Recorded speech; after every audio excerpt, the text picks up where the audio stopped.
মারিয়া, আসিয়া আর আজকে রামিসা একের পর এক একজন দর্শিত হয়ে যাচ্ছে, অথচ আমাদের এই রাষ্ট্রযন্ত্র এখনো তাদের কাউকে ধরে ফাঁসি দিতে পারতেছে না।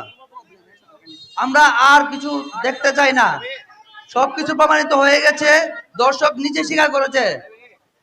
সো আমরা এখন শুধু ফাঁসি চাই। যদি একজনেরও ফাঁসি দেওয়া যায় তাহলে আমার বিশ্বাস এই বাংলার বুকে আর কোনো দর্শক সাহস করবে না যে দর্শন করবে কাউকে। আর যতদিন যাচ্ছে ততই দর্শনের কেসগুলা দিনে দিনে ভয়াবহ হয়ে যাচ্ছে, দর্শন করে মাথা কেটে আলাদা করে ফেলতেছে।